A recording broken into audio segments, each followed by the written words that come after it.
गणेश भगवान की जय। श्री गणेश चतुर्थी व्रत कथा के अनुसार एक समय भगवान शिव तथा माता पार्वती नर्मदा के किनारे बैठे हुए थे। वहां माता पार्वती ने भगवान शिव से समय व्यतीत करने के लिए चौपड़ खेलने को कहा। शिव चौपड़ खेलने के लिए तैयार हो गए, परंतु इस खेल में हार जीत का फैसला कौन करेगा, यह प्रश्न उनके समक्ष उठा।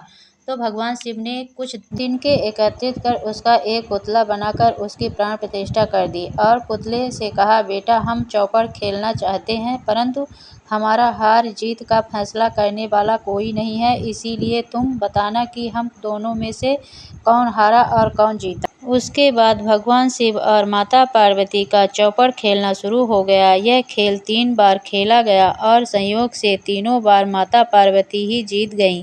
खेल समाप्त होने के बाद बालक से हार जीत का फैसला करने के लिए कहा गया, तो उस बालक ने महादेव को विजयी बनाया। यह सुनकर माता पार्वती क्रोधित हो गईं और क्रोध से उन्होंने बालक को लगड़ा होने कीचड़ में पड़े रहने का श्राप दे दिया। बालक ने माता पार्वती से माफी मांगी और कहा कि यह मुझसे अज्ञानतावश ऐसा हुआ है, मैंने किसी द्वेष भाव में ऐसा नहीं किया। बालक द्वारा क्षमा मांगने पर माता ने कहा, यहाँ गणेश पूजन के लिए नाग कन्याएं आएंगी, उनके कहे अनुसार तुम गणेश व्रत करो, ऐसा करने से तुम मुझे प्राप्त करोगे। यह कहकर माता पार्वती शिव के साथ कैलाश पर्वत पर चली गईं। 1 वर्ष के बाद उस स्थान पर नाग कन्याएं आईं। तब नाग कन्याओं से श्री गणेश के व्रत की विधि मालूम करने पर उस बालक ने 21 दिन लगातार गणेश जी का व्रत किया।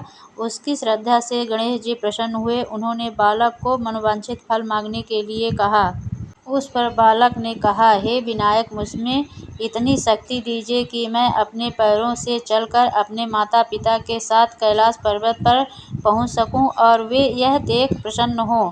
तब बालक को वरदान देकर श्री गणेश अंतर्ध्यान हो गए। इसके बाद वह बालक कैलाश पर्वत पर पहुंच गया और कैलाश पर्वत पर पहुंचने की अपनी कथा उसने भगवान शिव को सुनाई।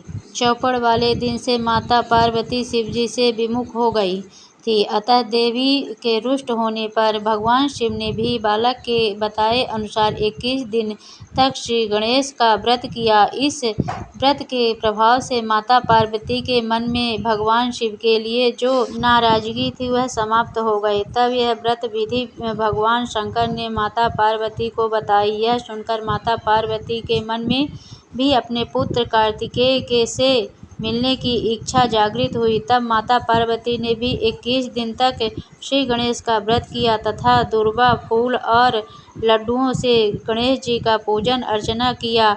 व्रत के 21वें दिन कार्तिकेय स्वयं माता पार्वती से आ मिले। उस दिन से श्री गणेश चतुर्थी का यह व्रत समस्त मनोकामनाओं की पूर्ति करने वाला व्रत माना जाता है। इस व्रत को करने से मनुष्य के सारे कष्ट दूर होकर मनुष्य को समस्त सुख सुविधाएं प्राप्त होती है। बोलो गणेश भगवान की जय।